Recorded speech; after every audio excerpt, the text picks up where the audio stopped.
Review committee meeting for Thursday, January 26th. Roll call, Jim Morrison. Here. Dan Ormsby is absent, and Mark Eastman is here. The second item is elect a chair. I'll nominate you. Okay. All right. We'll vote. Me? Okay. All right. Good job, Joe. I don't know what else to do. There's only two of us. You nailed it. Okay. Item 3, animal shelter policy. So these are the same rules that you saw at the last meeting, but now I've incorporated them into Chapter 3 of the town code. So, already was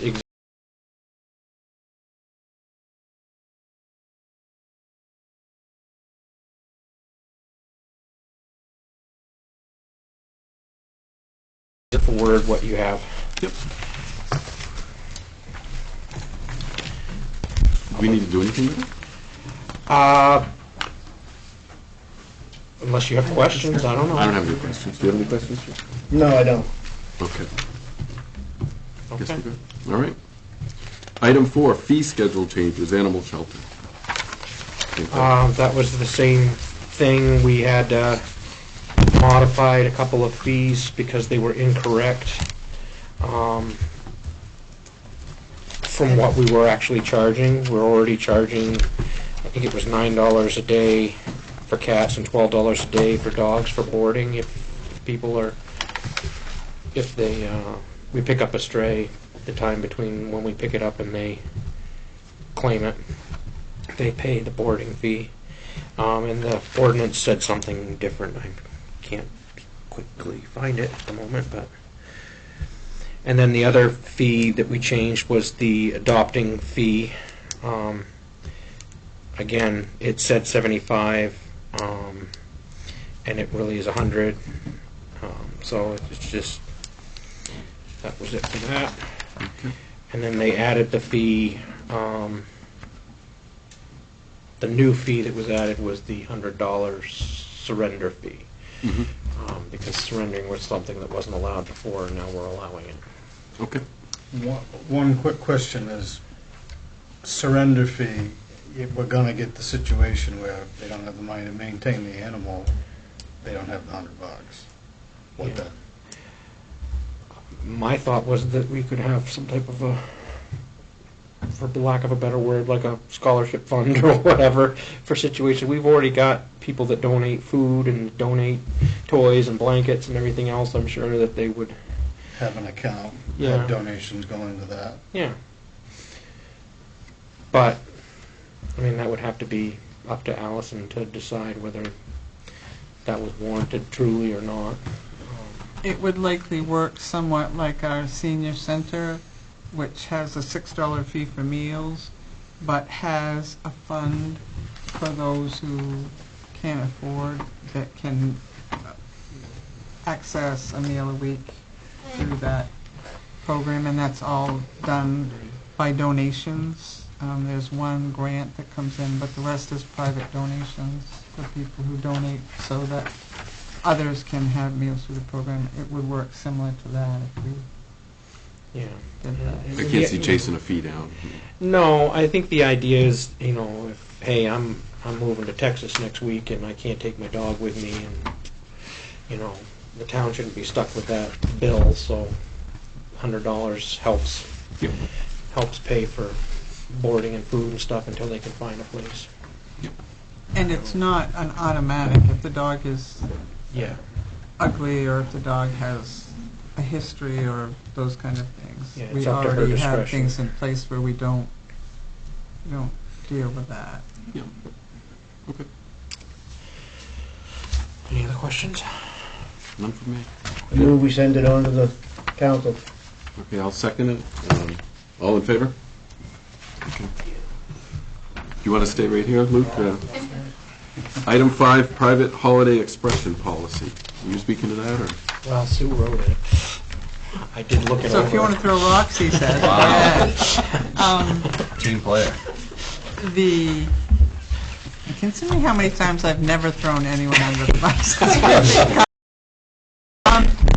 this is a draft of a policy, and in writing it, I tried to reflect the discussion that we had during this whole thing, from when people were in and expressed their views, and the council, and the way in which the town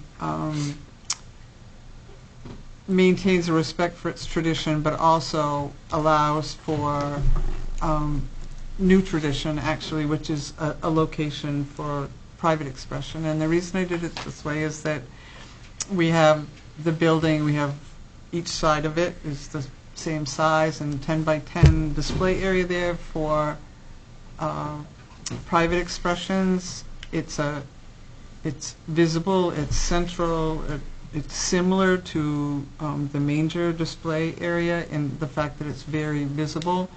And the other thing I heard at the meeting we had was that people were unhappy because things came from outside the community, and so that while there were 2 holiday expression areas that can be applied for, people who came out or people who talked about this, at least with me, were most cranked in some cases because it wasn't an internal. You know, if this had been a conversation, somebody came down and said to the council, we'd like to have a place to put up something else. I'm as sure as my next birthday that, well, that's probably not the way to phrase it. I'm sure as I'd like to have my next birthday, that the council would have approved, you know, the location of something else. But the way it happened, I think, was part of Ruffled feathers. what happened, what ensued. So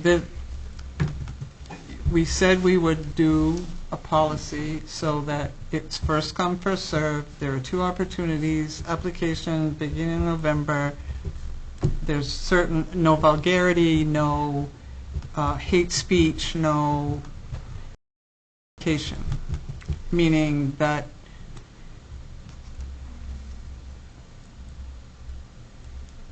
there's no duplication of an existing public expression of this. So what you're saying- Here's the example. We have the manger and our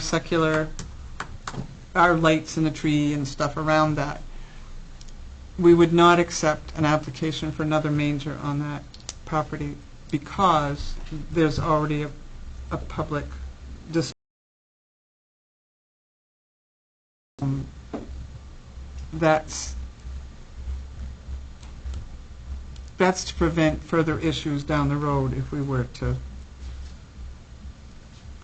have anyone say that the organization that contacted the 10 last year told me they're unhappy now, the national level, with a solution. Our attorney tells me our solution is very legal, and that a policy that sort of fairly states how this can happen and it provides a visible central location is perfectly legal. So I'm going with the perfectly legal, and one on each side to sort of balance that building so it's not just one thing, and provides 2 opportunities. And I tried to think of the things that we certainly, you know, hate speech or vulgarity or any demeaning of any religion or group or any of those, all of those things would be a no. And Is there a reason why we can't make both spots have to be Bucksport residents? That was my question. there's absolutely no reason that you have to, you No could say legal that you have reason. to be a Bucksport resident or a Bucksport group, whatever, in order to do it.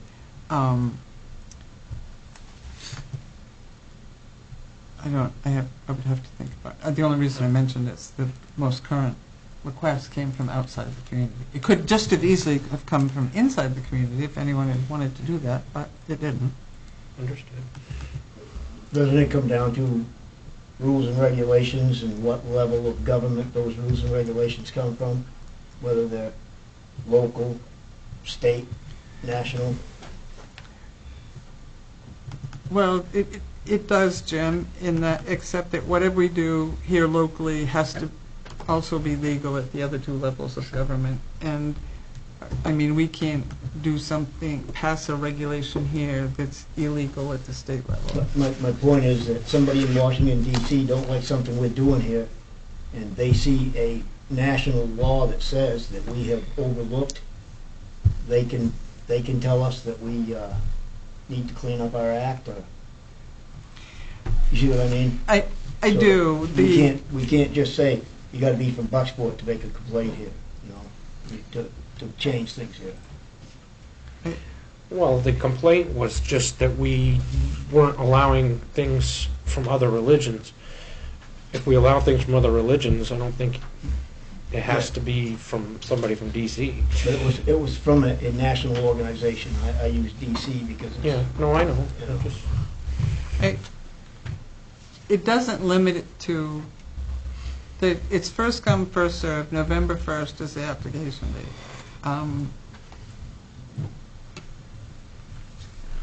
I just don't know if I'd be allowed to go up and decorate Main Street and Brewer. Well, I think one thing that language does, however, though, is if there are a number of displays allowed or two, and we get 3 requests, 2 from out of town and 1 from Bucksport, what this language says is that the Bucksport spot gets first dibs.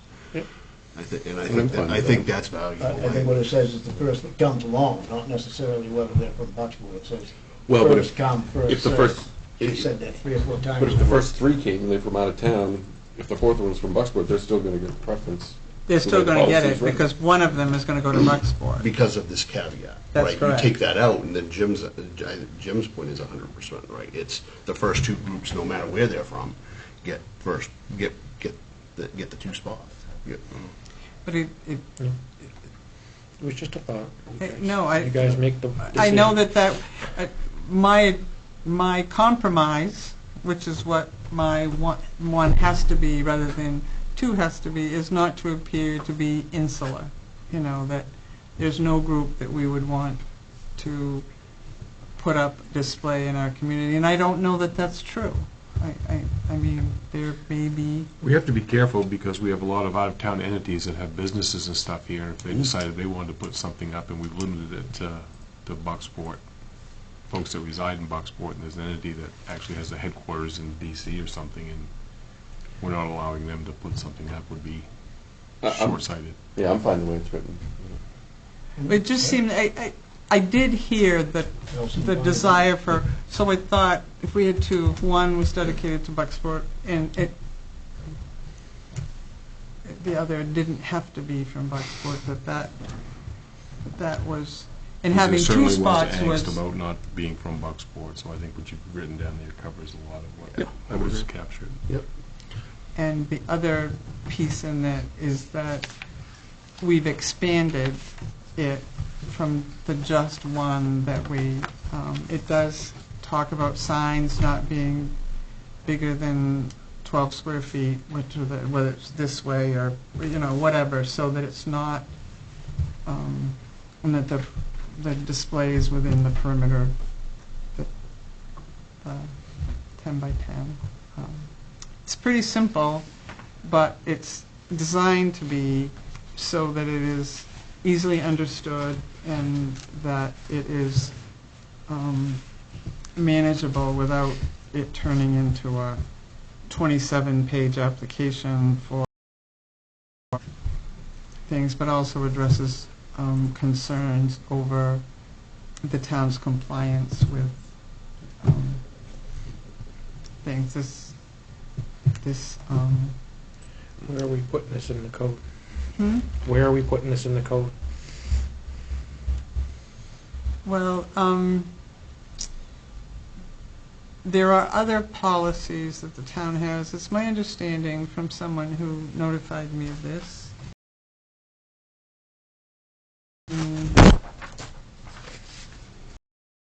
That determined that all policies were to be put in a policy manual, that those policies, such as the animal shelter policy, that instead the policies would be located in the policy manual that could be updated more easily and more easily located than this. We have council rules under that, and I'm not sure why, I'm trying to think, we have signs. That's in the town code. Hmm? That's all in the town code, but this is a display, not just a sign, so I wasn't sure if it would fit in there, but. Well, I'm Yeah. saying that it may be that if it is going to be something that, I suggested it as a policy as opposed to a town code item because I would want to see how it worked before we embedded it in something that's more of a, Okay. so that it can be a standalone policy, and we'll look into this 2017, what is the book supposed to be. But in the meantime, it could be a standalone policy adopted by the council, similar to other policies that you have that are not in the town code. Okay. Do you need a motion? You have a okay, here's a good example. You have a policy for the use of, for how you grant Festivals. outside agency funding. You have a policy you've established. You have to do these things, and it can't be more than 1% of the commitment. You establish that as a policy. That's what you follow when you do that. This would be a similar policy in terms of private holiday expression displays, and Bucksport would follow this policy. Are we going to have guidelines or anything for securing whatever display, so we don't have that cross breeze blowing things out across the intersection? I'll have our code enforcement officer work on the installation requirement. But There's some stones for you. but I wonder if somehow the policy should reference, because this is going to be in the DOT right away, correct? It isn't? no, it's on the lawn in front of. It's not out in the road at all. It's on the lawn in front of the thing, and the 10 by 10 is enough of a setback, depending on how we delineate it, so it's not near the curb. I mean, it's back toward the building. That's the way you put up the sign this time. It was right near the building. That was the policy, but certainly the demarcation of the, whether it's a paint can, whatever we use to outline where it can be, isn't going to be anywhere near the curb. All right. Thanks, Luke. Good job putting that together, Sue. I read that and was like, I think that's all of it. I can't think of anything. Yep, I would agree. You don't need anything done with that, right? Well, it's got to go on an agenda for you to approve. Motion to send it to the council. Second, all in favor? Okay. Item 6, adjournment. Motion to adjourn. Second, all in favor? Yep.